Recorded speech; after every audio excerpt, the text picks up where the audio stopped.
Hey, what is going on guys? Welcome back to another great video by Fault. So today I'm going to be doing my very first review and it's on Xenoblade Chronicles 2. Now before we get started, I just would like to say two quick things. Number one is you should watch this video if you don't know how I'm going to be doing my reviews, as this is my very first one and you may have not seen a review from me in the past, so yes. And basically if you don't want to watch that video, I'll just give you a quick summary of that video, and it is that I'll have different categories and I'll give each category a score out of 10, and then I'll find a weighted average of that, and that's going to be the score I give, this game or any other game pretty much. And the second thing is that for the most part I will not be saying spoilers. Now if I do end up saying a spoiler, I will say, hey look, this next part is going to be a spoiler, so so you guys are aware of that. And without any further ado, let's get started with this review.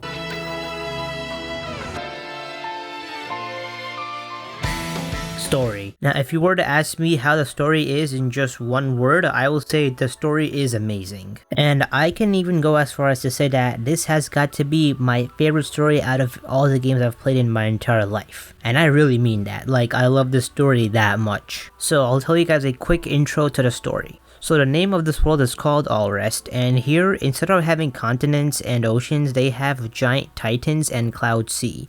Basically, these titans are these giant creatures which people live on, and the Cloud Sea, it's basically like a cloud, but it has properties of water. The main protagonist, his name is Rex. Rex is a 15-year-old boy who is a scavenger, or in this world also known as a salvager, and basically what he does for day-to-day living is he jumps into the Cloud Sea and he finds treasure or other things and he sells them, and that's how he makes money pretty much. Now everything changes for Rex when he meets someone named Pyra. Now Pyra, she wants to go to a place called Elysium, and Rex says, okay, I'll take you there. So then Rex becomes her driver, and then they go try to find Elysium pretty much. Now the only thing is that Elysium is kind of a myth, because in this world people are like, nah, Elysium's not real, but then some people are like, no wait, it is real. So do have that going, I guess. Now you might be like, well Falto, what's a driver or what's a blade? So basically what a driver is that it's a person that controls a blade, and basically the driver, they do all of the physical fighting or battling against opponents or enemies.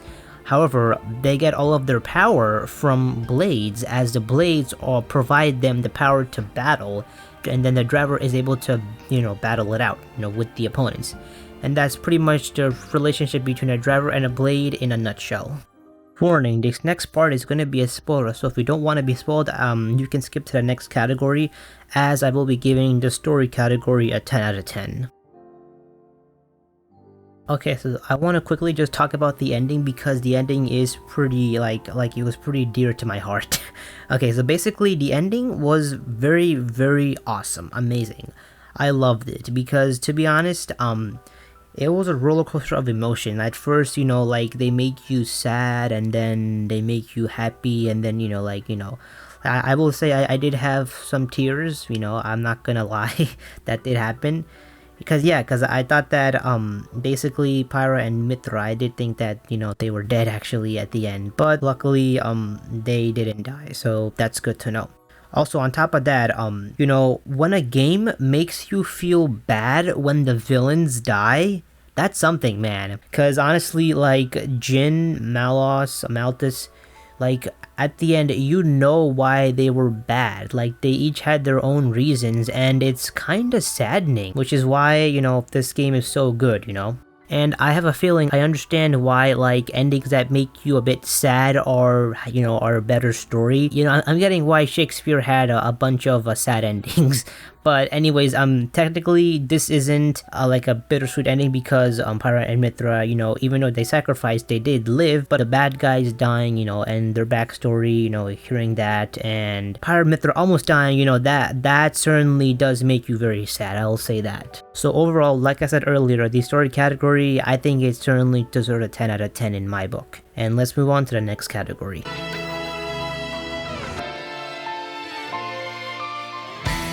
Gameplay. So the gameplay is actually pretty solid in my opinion, and to some new people it may even seem simple at first, but trust me, the game can get pretty complex. And why I say that is because basically your person that you control, or the driver, they'll be doing auto attacks on their own, and you'll only be pressing a button for when you want to do a special or an art. And again, to some people that may seem simple, but there's more to it, because There's different type of blades. You can swap out blades in battle.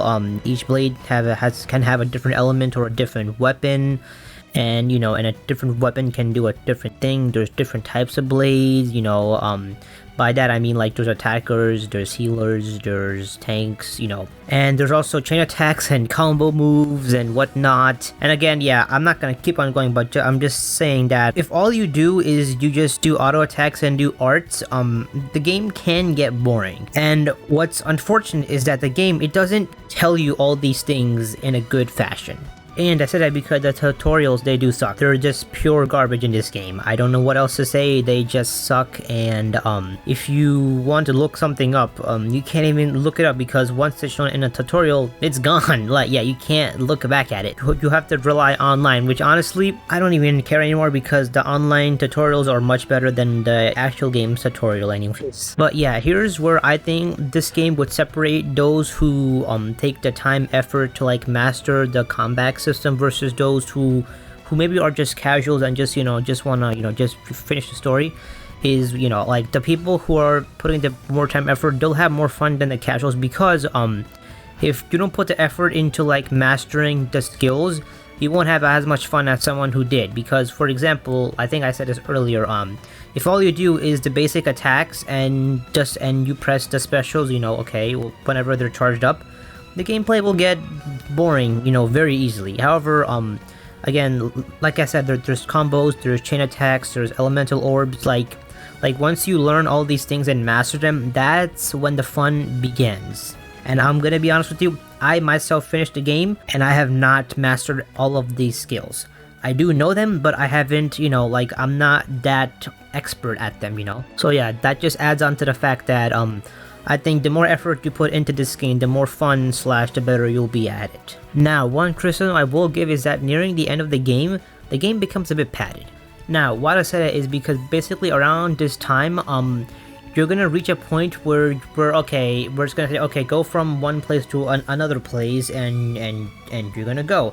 However, the thing is that you're gonna have a bunch of enemies along your way, and dodging them isn't as easy as it was in the past. And I say that because in the past, there was a lot of enemies. However, if you could strategically walk around them just to avoid fighting them if you wanted to, but now that's not really that easier. I'm not gonna spoil the gameplay or the plot, but basically you're gonna be basically fighting them and have no choice. However, there is one trick that I did was basically I went I just went and got to like a checkpoint and then killed myself in the game and then reloaded myself into that checkpoint so I don't have to fight them. That's one thing I did, but that does require some luck because you don't know when the next checkpoint is actually. So overall, I think the gameplay is very fun, and again, it's just that one small thing which I did not like, but other than that, I think the gameplay is very fantastic. So that's why I'm gonna give the gameplay an 8 out of 10.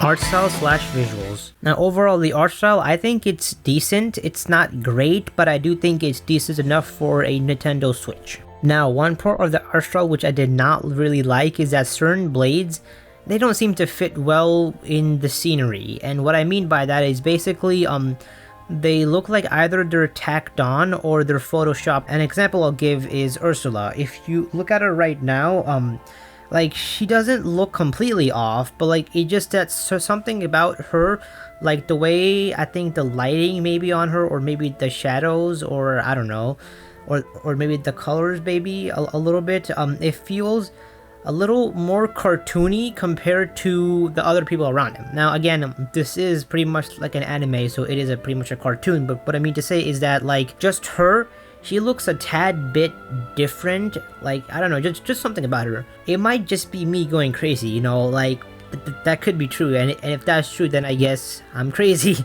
But anyways, I don't think this is just me. I have a feeling like other people might see this as well.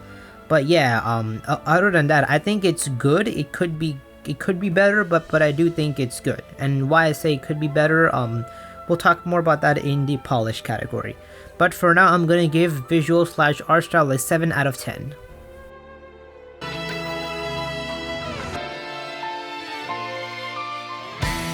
Music. Now, I'm just gonna say right away, the music is absolutely fantastic and I'm giving it a 10 out of 10. And I'm telling you the score because I'm not gonna spend that much time on this topic, because that's all I'm gonna pretty much say.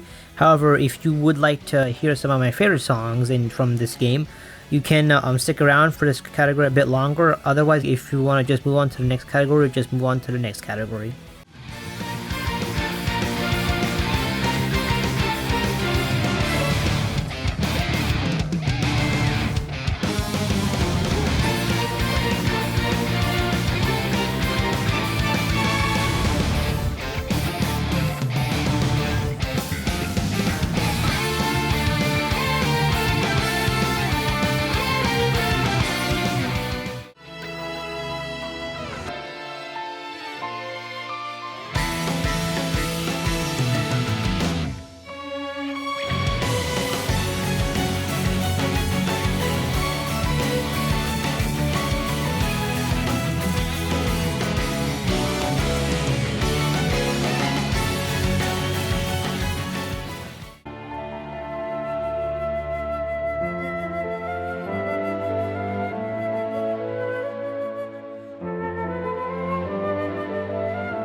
Polish. Now, unfortunately, this is where the game kind of struggles. I say that because basically, when docked, this game will run at 720p 30 FPS, and if it did that for the entirety of the game, that would be fine. I mean, many games on the Switch will run at 720p 30 FPS because they're too advanced for the Switch, which is, you know, it's okay. It's not the best thing, but I mean, it's understandable. However, what's not great is that at times the game does dip below 30 FPS, and that's when we have issues. Now, I didn't experience frame rate going below 30 a lot. However, it did happen a few times and you can see it. And the good thing is that it's not for too long, but I mean, like, it does happen, which it's unfortunate, you know. What also sucks is that basically I can see that the graphics, they're not super detailed at times, and like sometimes you'll be walking through a forest and you're like, oh gosh, these leaves, they look low res, or the background, it doesn't look as great as you think. However, again, the art style is good. It's just that the graphics, like, they're not the best, and that's due to the Switch being pretty underpowered, I'll say that. However, what makes this even worse is that, you see, they had a DLC / expansion pack called Torna. That game does not have any, okay, it does have some of the issues, but like, it doesn't have a lot of the same issues as the main game. So that tells me that, okay, they were able to, you know, work with the engine, optimize it for Torna. However, they weren't able to repatch that into the main game.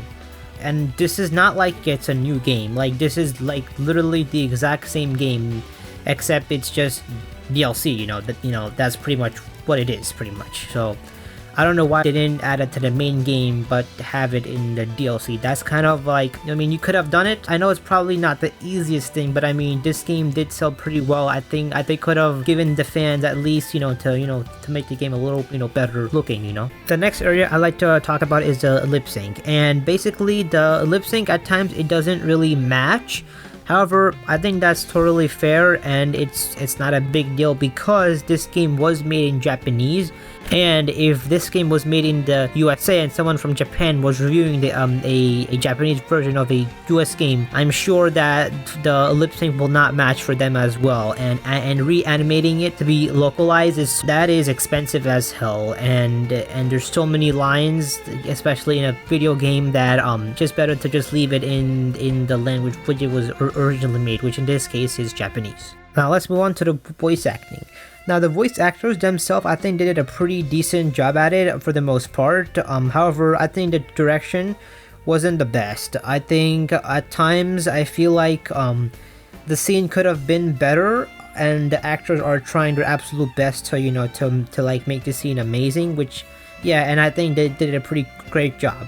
But and I believe, I don't know if this is true, but I don't know if they were given like the scene itself when they were reading or speaking, sorry, because basically from what I'm told, I might be wrong, is that they were just given lines and were told, okay, say it in this emotion or in this expression, and they were alone. They didn't record with two people at one time. By that I mean, like, if it's a scene with like two people, like, they're gonna be recording, at the same time.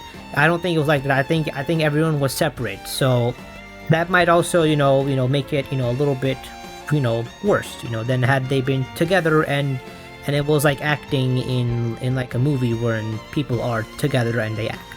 And that is why I'm gonna be giving this category a 5 out of 10. So the total weighted score is about an 8.4 out of 10. So what does that mean? That means that this is a fantastic game, and if you have the slightest interest in an RPG game, I think you should give this game a shot. One more thing I'll say, that if you do give this game a shot and you find that the beginning is a little bit boring in terms of story and gameplay, well, I would say just, try to stick around for a little bit longer, because as you progress in the game, not only does gameplay get a lot more interesting, so does the story. So trust me, if you can wait it out, I think you'll definitely enjoy it. But if not, then oh well, I mean, that's okay. I'm sure there's other games out there for you, and this game is not for you. But again, if you like RPGs, I think you'll love this game. And this was Salto, and I'm signing out. Peace.